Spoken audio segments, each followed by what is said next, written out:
राधे राधे भक्तों, हम आपको सुनाते हैं गुरुवार व्रत की कथा और पूजा विधि। तो चलिए सुनते हैं। बृहस्पतिवार के दिन भगवान विष्णु को समर्पित हैं। कहते हैं कि जो व्यक्ति हर गुरुवार भगवान विष्णु की पूजा करता है और गुरुवार की कथा सुनता है और गुरु बृहस्पतिदेव भगवान की विष्णु की कृपा से उनकी सभी परेशानियां दूर हो जाती हैं। प्राचीन समय की बात है कि भारत वर्ष में एक राजा राज्य करता था। वह बड़ा प्रतापी व दान देने वाला था। वह नित्य गरीबों और ब्राह्मणों की सेवा सहायता करता था। वह प्रतिदिन मंदिर में भगवान दर्शन करने जाता, लेकिन यह सब बात उसकी रानी को अच्छी नहीं लगती थी। वह ना ही भोजन करती और ना ही दान करने का उसका मन करता। एक दिन राजा शिकार खेलने वन को गया हुआ था, तो रानी और दासी महल में अकेली ही। उसी समय बृहस्पति देव साधु के भेष में राजा के महल में भिक्षा के लिए गए। भिक्षा मांगी तो रानी ने भिक्षा देने से मना कर दिया। रानी ने कहा कि हे साधु महाराज, मैं तो इस दान पुण्य से तंग आ गई हूँ। इस कार्य के लिए तो मेरे पतिदेव ही बहुत हैं। आप ऐसी कृपा करें कि सारा धन नष्ट हो जाए तथा मैं आराम से रह सकूं। साधु ने कहा कि हे देवी, तुम तो बड़ी अभागी हो और बड़ी विचित्र हो। धन और संतान से कोई दुखी नहीं होता, इसकी तो सभी कामना करते हैं। पापनी भी पुत्र और धन की इच्छा करता है। अगर तुम्हारे पास अधिक धन है तो भूखे मनुष्यों को भोजन करवाओ, प्याव लगवाओ, ब्राह्मणों को दान दो, कुआं तालाब बावली बाग बगीचे आदि का निर्माण करवाओ, मंगल पाठशाला व धर्मशाला बनवाओ, दान को सब निर्धनों की कुंवारी कन्याओं का विवाह कराओ, साथ ही यज्ञ आदि कर्म करो। अपने धन को शुभ कार्यों में खर्च करो, नाम परलोक में सार्थक होगा एवं स्वर्ग की प्राप्ति होगी। लेकिन रानी पर उपदेश का कोई प्रभाव न पड़ा। वह बोली, महाराज, मुझे यह धन की आवश्यकता नहीं जिसको मैं अन्य लोगों में दान दूं, जिसको रखने और संभालने में ही मेरा सारा समय नष्ट हो जाए और मैं आराम से रह सकूं। कृपा करें कि आप सारा धन नष्ट हो जाए तथा मैं आराम से रह सकूं। साधु ने उत्तर दिया कि तुम्हारी ऐसी इच्छा है तो जैसा मैं तुम्हें बताता हूँ तो वैसा ही करना।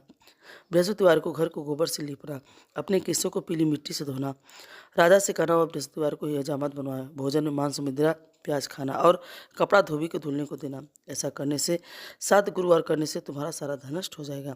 इतना कहकर वहाँ से साधु महाराज अंतर ध्यान हो गए। इसके बाद रानी ने वही किया जो साधु ने बताया था। 3 बृहस्पतिवार बीते थे, उसका सारा समस्त धन संपत्ति नष्ट हो गया और भोजन के लिए राजा रानी तरसने लगे। तब एक दिन राजा ने अपनी रानी से कहा कि तुम यहाँ पर रहो, मैं दूसरे देश को जाऊँ, क्योंकि यहाँ पर मुझे सभी मनुष्य जानते हैं, इसलिए कोई कार्य नहीं कर सकता। देश की चोरी परदेश की भीख बराबर। ऐसा कहकर राजा परदेश चला गया। वह जंगल में जाता, लकड़ी काट कर लाता और शहर में बेचता। इस तरह जीवन व्यतीत करने लगा। इधर राजा के बिना रानी और दासी दुखी रहने लगी थी। किसी दिन भोजन मिलता और किसी दिन जल पीकर ही रह जाती। एक समय जब रानी और दासी को 7 दिन बिना भोजन के रहना पड़ा, तो रानी ने दासी से कहा कि हे दासी, पासी नगर में मेरी बहन रहती है, वो बड़ी धनवान है, तो उसके पास जा और उससे 5 सेर बेजर मांग ला, ताकि कुछ समय के लिए थोड़ा बहुत गुजर बसर हो जाएगी। रानी दासी की बहन के पास गई। जब उस दिन बृहस्पतिवार का दिन था, रानी की बहन उस समय बृहस्पतिवार की कथा सुन रही थी। दासी ने रानी से अपनी रानी का संदेश दिया, लेकिन रानी की बहन ने कोई उत्तर नहीं दिया। जब दासी को रानी की बहन से कोई उत्तर नहीं मिला तो बहुत दुखी हुई और उसे क्रोध भी आया। दासी ने वापस आकर रानी को सारी बात बता दी। सुनकर रानी ने कहा कि हे दासी, इसमें उसका कोई दोष नहीं है। जब बुरे दिन आते हैं तब कोई सहारा नहीं देता है। अच्छे बुरे का पता विपत्ति में ही लगता है।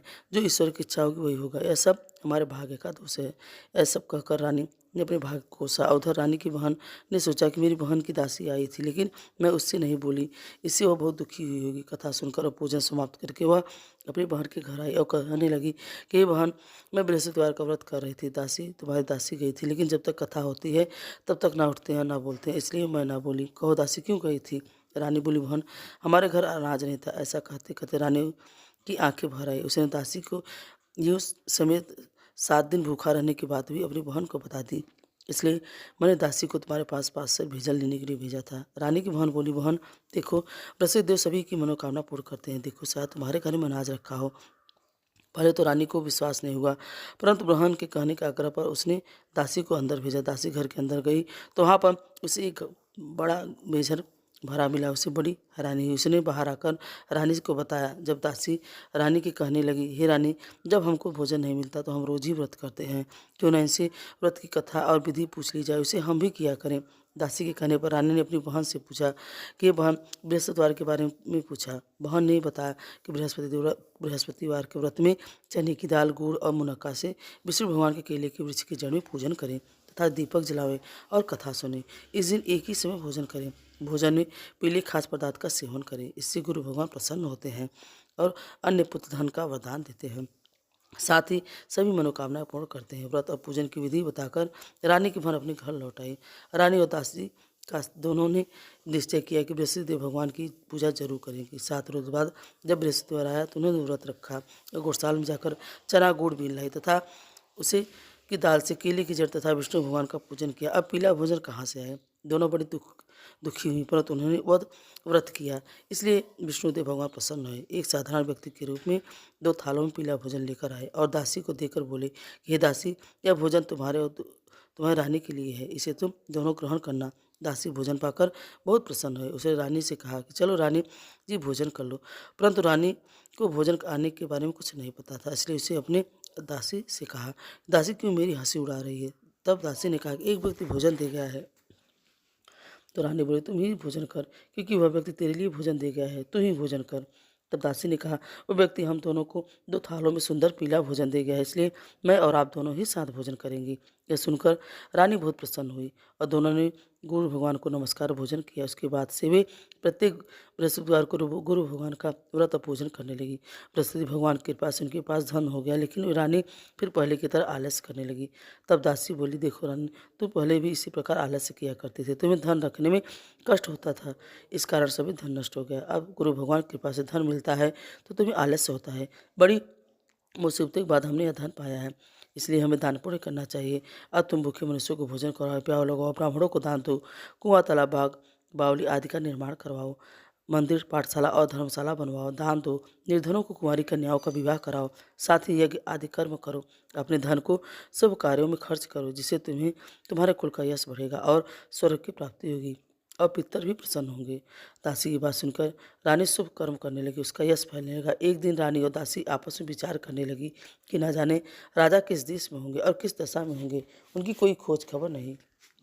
फिर उन्होंने श्रद्धापूर्वक बृहस्पति भगवान से प्रार्थना की कि हे राजा, कि हे प्रभु, प्रार्थना की कि राजा जहाँ भी हो शीघ्र वापस आ जाए। उस रात्रि को बृहस्पति देव ने राजा को स्वप्न में कहा कि हे राजा, उठ, तेरी रानी तुझको याद करती है, अपने देश को लौट जा। राजा प्रातःकाल उठा और जंगल से लकड़ी काटने के लिए जंगल की ओर चल पड़ा। जंगल से गुजरते हुए विचार करने लगा कि रानी की गलती से उसे कितने दुख भोगने पड़े। राजपाट छोड़ के जंगल में आकर रहना पड़ा। जंगल से लकड़ी काटकर शहर में बेचकर गुजारा करना पड़ा और अपनी दशा को याद करके व्याकुल होने लगा। उसी समय राजा के साथ साधु के वेश आकर बोले, क्या लगा है, तुम इस सुनसान जंगल में किस चिंता में बैठे हो, मुझे बतलाओ। जैसा राजा के नेत्रों में जल भर आया। साधु से हाथ जोड़कर अपनी संपूर्ण कहानी सुना दी। महात्मा तो दयालु होते हैं। राजा से बोले कि राजा, तुम्हारी पत्नी ने बृहस्पतिदेव के प्रति अपराध किया था, जिसके कारण तुम्हारी यह दशा हुई। अब तुम चिंता मत करो, भगवान तुम्हें पहले से अधिक धन देंगे। देखो, तुम्हारे पति ने बृहस्पतिदेव का व्रत शुरू किया था, अब तुम्हें भी चाहिए कि तुम बृहस्पतिदेव के व्रत करो और चने की दाल, गुड़ और मुनक्का से विष्णु भगवान का केले का पूजन करो तथा दीपक जलाकर कथा सुनो। उस दिन एक ही समय भोजन करना, लेकिन भोजन में पीले खास पदार्थ का सेवन जरूर करना, भगवान तुम्हारी सब मनोकामना पूर्ण करेंगे। साधु की बात सुनकर राजा बोला कि हे सब प्रभु, लकड़ी बेचकर तो इतना ही पैसा मिलता है जिससे भोजन के उपरांत कुछ बचा सकूं। मैंने रात्रि में अपनी रानी को व्याकुल देखा था, मेरे पास कोई साधन नहीं जिससे उसका समाचार जान सकूं। फिर मैं कौन सी कहानी कहूँ यह भी मुझको मालूम नहीं। साधु ने कहा कि हे राजा, मन में प्रसिद्ध भगवान के पूजन व्रत का निश्चय करो, वे स्वयं तुम्हारे लिए कोई राह बना देगी। बृहस्पति ने दिन तुम रोजाना की तरह लकड़ियाँ लेकर शहर में जाना, तुम्हें रोज से दुगना धन मिलेगा, जिससे तुम बलिभात भोजन कर लोगे तथा बृहस्पति की पूजा का सामान भी आ जाएगा। समय व्यतीत होने लगा। फिर वह बृहस्पतिवार का दिन आया। लकड़हारा जंगल में लकड़ी काटकर किसी शहर में बेचने गया। उस दिन उसे अधिक धन मिला। राजा ने चना, गुड़ आदि लाकर गुरुवार का व्रत किया। उस दिन से उसके सभी क्लेश दूर हो गए। परंतु जब दोबारा गुरुवार का दिन आया तो वह राजा गुरुवार का व्रत करना भूल गया था। इस कारण वह भगवान विष्णु को नाराज हो गए, बृहस्पतिदेव नाराज हो गए। उस दिन से उसके नगर के राजा ने एक विशाल यज्ञ का आयोजन किया था। शहर में घोषणा करा दी, कोई भी मनुष्य अपने घर में चूल्हा न जलावे, सबको भोजन हमारा यहाँ होगा। ऐसा जो सुनकर लकड़हारा भी वहाँ खाने के लिए गया, लेकिन लकड़हारा कुछ देर से पहुँचा तो थोड़ी देर में हो गया। राजा ने उसे भोजन कराने अपने घर ले गए। इतने ही में ही रानी की नज़र उस खूंटी पर पड़ी जिस पर उसका हार लटका हुआ था। उसने लकड़हारे को चोर समझकर राजा से कहा कि इसने मेरे हार चोरी कर लिया है। तब राजा ने उसे अपने सिपाहियों को बुलाकर उसको कारागार में डलवा दिया। जब लकड़हारा कारागार में पड़ गया और बहुत दुखी होकर विचार करने लगा कि न जाने कौन से पूर्वजन्म के कर्मों से मुझे यह दुख प्राप्त हुआ है। और उसी समय साधु का ध्यान आया तो उसे जंगल में मिला था। तब विष्णु भगवान उसके पीड़ा को देखकर उसके सामने प्रकट हो गए और उससे बोले कि तुमने बृहस्पतिवार का व्रत किया था, कथा कहना भूल गया था, इसलिए भगवान नाराज हो गए थे, कारण तुम्हें दुख प्राप्त हुआ है। अब चिंता मत करो, अगले बृहस्पतिवार के दिन तुझे इसी कारागार के सामने पैसे मिलेंगे। तो उस पैसों से गुरुदेव भगवान की पूजा करना, कथा कहना, जिससे तेरे सब दुख दूर हो जाएंगे। अगले गुरुवार को राजा को संत के कहे अनुसार ही पैसे पड़े हुए मिले। उसने उस गुरुवार को व्रत रखा था एवं पूजा पूरी विधि विधान से किया, जिससे बृहस्पति भगवान प्रसन्न हो गए और राजा के स्वप्न में जाकर कहे कि हे राजन, जिस आदमी को तुमने कारागार में बंद कर दिया है वह निर्दोष है, रानी का हार उसी खूंटी पर है। जब राजा सुबह उठा तो उसने रानी का हार खूंटी पर ही पाया। जब उसने देखा तो वह तुरंत राजा के पास गया और उनसे बोला कि मुझे क्षमा कर दीजिए, यह सब सतदेव की माया है जिसके कारण आपको इतना कष्ट भोगना पड़ा। अब मैं आपको आपके नगर पहुंचा देता हूँ। उसने राजा को अच्छे से वस्त्र आभूषण पहनाया और उन्हें राज्य की तरफ भेज दिया। जब राजा पर राज्य में पहुंचे तो उन्होंने देखा कि वहाँ पर बहुत पहले से अधिक हुए बाग, तालाब, धर्मशालाएँ बने हुए थे। जब पूछा तो पता चला कि हाँ सब रानी की यह सब जानने के बाद राजा को बहुत क्रोध आया। वह सब रानी के पास आए। जब रानी को पता चला कि राजा नगर में आ गए हैं तो पति से पहुंचने का समाचार सुन बहुत प्रसन्न हुई और द्वार पर खड़ी हो गई। राजा जैसे ही द्वार पर आए उन्होंने तलवार निकाली और पूछा, यह सब धन कहाँ से प्राप्त हुआ है? तब रानी बोली कि यह धन बृहस्पति देव की व्रत से प्राप्त हुआ है। तब राजा ने यह सुनकर बहुत प्रसन्न हुए और दोनों ने मिलकर गुरुवार का व्रत करने लगे। राजा विचार किया कि चलो अपनी बहन के यहाँ हो आवे। इस तरह निश्चय कर राजा घोड़े पर सवार हो अपनी बहन के यहाँ चलने लगा। मार्ग में देखा तो कुछ आदमी एक मुर्दी को ले जा रहे थे। उन्होंने देखकर राजा कहने लगा, अरे भाइयों, मेरी गुरुदेव भगवान की कथा सुन लो। वे तो बोले, हमारा आदमी मर गया, इसको अपनी कथा की पड़ी है। परंतु कुछ लोग बोले, अच्छा कहो, हम तुम्हारी कथा भी सुनोगे। कथा आधी हुई तो मुर्दा हिलने लगा और कथा समाप्त हुई तो मुर्दा राम राम कह कर खड़ा हो गया। आगे मार्ग में उससे किसान खेत में हल चलाता मिला। राजा ने उसे भी कथा सुनने को कहा, परंतु किसान बोला, जब तक मैं तेरी कथा सुनूंगा तब तक मैं 4 हरैया जोत लूँगा, जा तू अपनी कथा किसी और को कहना। राजा के हरते ही उसके बैल के पैर में चोट लग गई और उसके सर में दर्द होने लगा। जब यह सब उसकी बूढ़ी माँ ने देखा तो वहाँ राजा के पीछे दौड़ी और उसने कहा कि मैं कथा सुनूंगी। जैसे उसने कहा था सुनाई किसान एकदम स्वस्थ हो गया और उसके बैल का चोट भी ठीक हो गया। राजा फिर अपनी बहन के घर पहुंचा। जब वहाँ पहुंचा और सब उठकर देखा तो वहाँ सबसे पहले लोग भोजन करते हैं, बाद में अन्य काम करते हैं। राजा बोला, यहाँ कोई ऐसा व्यक्ति है जिसने भोजन न किया हो तो मैं उसने कथा सुनाऊंगा। तब बहन बोली कि रुकिए, यहाँ तो अभी कोई नहीं है, मैं आज आस पड़ोस में देखती हूँ। पड़ोस में एक किसान का पुत्र था जो बहुत दिनों से बीमार और बुखार से ग्रसित था। उसने बहुत दिनों से खाना नहीं खाया था। तब राजा ने उसके पास गया और उसने कहा, कथा सुनाई। बृहस्पति देव की कथा सुनते उसका बुखार ठीक हो गया। फिर राजा ने भोजन किया।